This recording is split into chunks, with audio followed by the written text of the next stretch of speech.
Nah kemudian Allah SWT nanti ya kita dihadapkan dengan satu bala, ya kita harus bersabar karena bala itu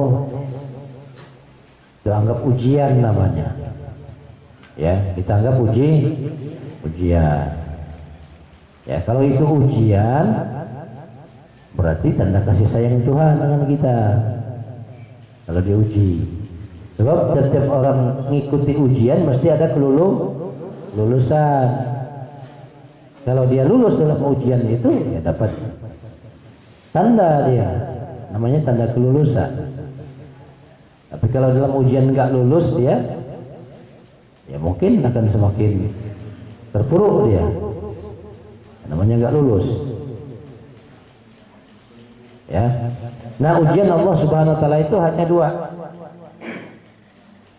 Satu, ujian Tuhan diuji dengan kesusahan. Yang kedua diuji dengan kesenangan. Itu semua, kedua-duanya itu ujiannya Tuhan itu. Ya, ujiannya Tuhan. Senang itu ujian Tuhan, susah juga ujian dari Allah Subhanahu Wa Taala.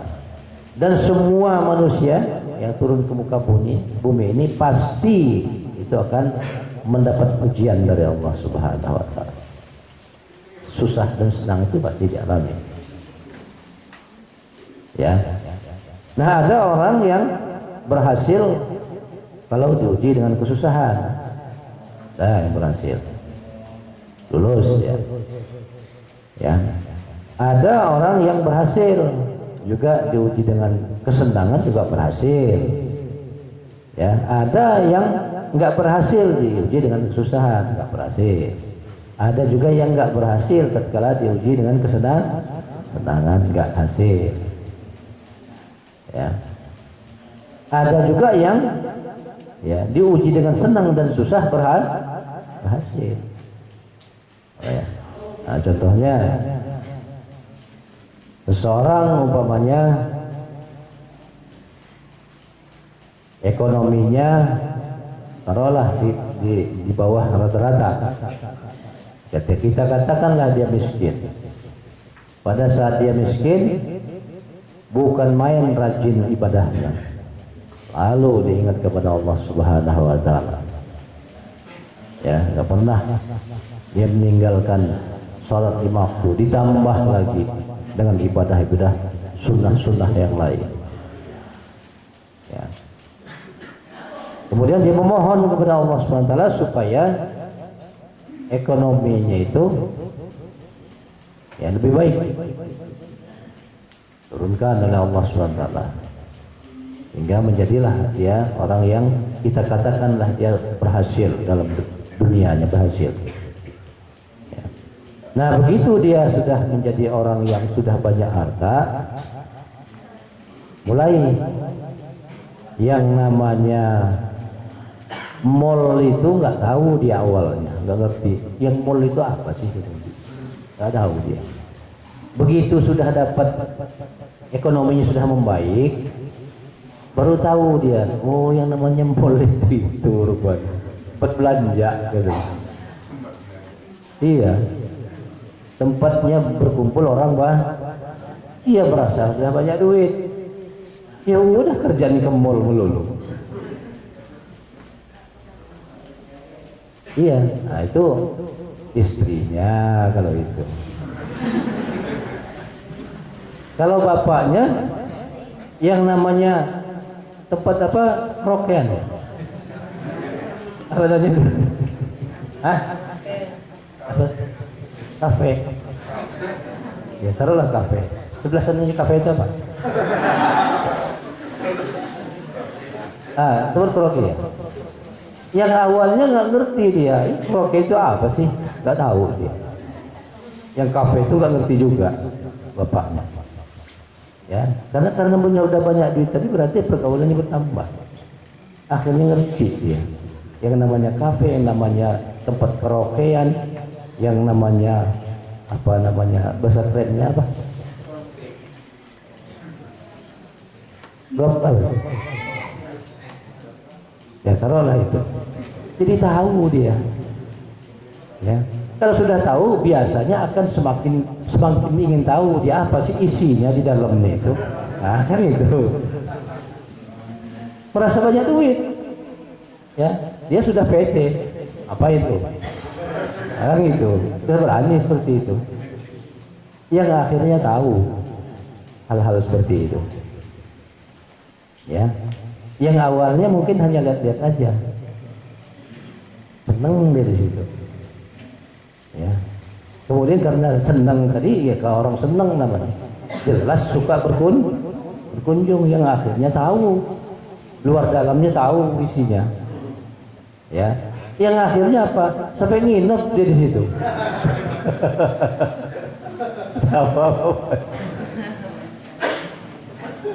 Ya, jadi kalau sudah kenal seperti itu, boro-boro yang namanya mau sholat, yang mau ingat dengan Tuhan itu sudah lupa.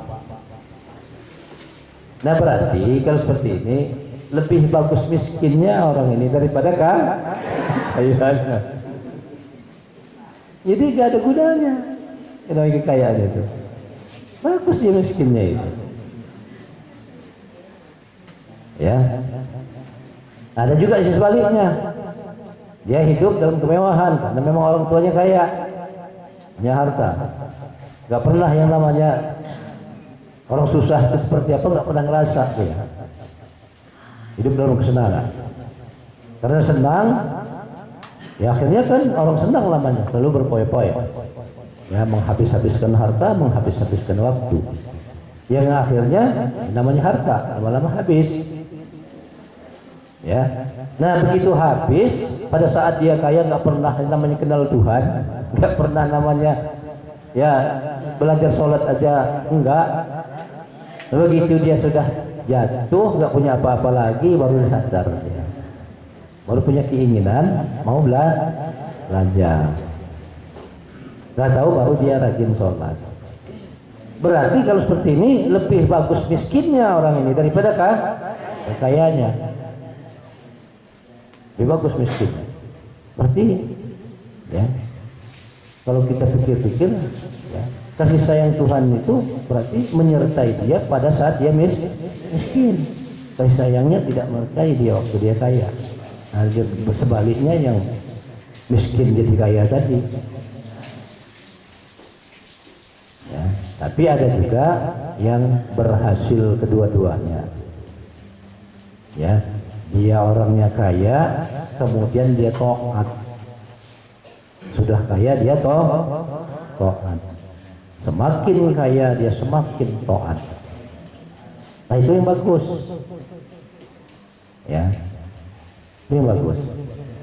Jadi betul-betul dia bisa, ya, bisa dia menggunakan atau mensyukuri nikmat-nikmat Allah SWT yang diturunkan oleh Allah SWT kepada dia. Bisa dan syukuri. Nah, hendaknya seperti itu. Ya. Tetapi yang perlu kita garis bawahi, yang namanya senang, kalau senang dunia bisa kita lihat dari harta kekayaan. Tapi kalau senang akhirat tidak bisa diukur dengan harta kekayaan. Ya. Karena dunia itu adalah fisik bagi kita, alam zahir ya. Kalau namanya akhirat itu adalah ruhani, alam batin ya. Ya. Namanya senang itu bukan di jasad sebetulnya, hakikinya. Senang itu adalah di ruhani. Di ruhaninya manusia. Banyak orang berharta, berpangkat, punya jabatan, banyak harta, tapi ruhaninya resah gelisah. Ya, banyak orang yang hidup dunianya serba kekurangan, tetapi jiwanya dia tenang dan tentram. Ya, yang perlu kita ketahui, ya, hidup akhirat itu adalah kehidupan ruh, bukan kehidupan jasad. Sedangkan kehidupan jasad itu adalah kehidupan dunia. Jadi apa gunanya kita senang jasad kita dunia ini, tapi tatkala kita meninggal dunia, ruh kita menderita. Tidak ada guna. Ya, tidak ada gunanya. Jadi lebih bagus kelihatannya jasad kita susah, tetapi roh kita tenang, senang. Walaupun tidur kita istilahnya di gubuk reot, kalau jiwa kita tenang dan tentram, itulah namanya senang. Ya, menurut kacamata agama. Tapi kalau menurut kacamata dunia, yang namanya senang itu orang kalau tinggal di rumah mewah, rumah megah, fasilitas segala lengkap. Itu kacamata dunia. Ya. Tapi yang paling bagus adalah dunianya dia senang, akhiratnya senang. Nah, ini yang kita cari. Ya. Dunianya senang, akhiratnya senang. Ya. Nah, jadi kita hendaknya walaupun kita banyak harta, kalau yang kita makan kan ada ukurannya. Ada ukurannya apa enggak? Ada. Ya. Kalau kita ukur dengan nasi, ya walaupun orang kaya juga banyak duit juga, kalau dia makan itu kan ukurannya kenyang. Kan ukurannya kenyang kan? Itulah ukurannya. Kalau ada kenyang sudah. Artinya kenyang ini paling-paling ya sepiring nasi. Itulah dunia sebetulnya. Walaupun dia bertumpuk-tumpuk hartanya. Pakaian begitu juga. Ya, nggak ada kalau orang kaya umpamanya pakainya berlapis-lapis, kan enggak. Iya kan enggak. Yang penting ukurannya itu adalah menutup aurat kita. Ya. Untuk irat indah. Ya enak dilihat. Kan itu ukurannya. Jadi walaupun pakaian kita berlemari-lemari, ya kalau kita berpakaian kan cukup menutup aurat. Jadi sebetulnya sama-sama aja kita ya. Sama kita ya. Nggak ada terus kalau orang kaya itu pakaiannya umpamanya berlapis 10 lapis, ya kan enggak. Ya. Jadi ukuran kesenangan dunia itu seperti kita makan, ya selagi kita kunyah itulah nikmatnya. Tapi kalau sudah kesini ke tenggorokan ini hilang nikmatnya itu, nggak ada lagi. Ya, kalau sudah masuk ke sini nggak ada nikmatnya lagi. Ya, daun singkong dengan keju aja sama aja kalau di sini. Jadi nikmatnya itu selagi kita punya, itulah nikmatnya. Ya, lepas dari itu hilang. Nah, itulah perumpamaan kesenangan dunia. Jadi hanya sesaat saja. Sesaat saja. Ya, nah beda dengan kesenangan akhirat, ketenangan jiwa. Kalau ketenangan jiwa itu dibawa sampai ke akhir hari kiamat nanti. Ketenangan jiwa. Senang jiwa. Ya. Jadi beda. Kalau kesenangan dunia hanya sesaat, hanya sebentar. Kalau kesenangan akhirat itu sepanjang zaman, nggak ada habis-habisnya.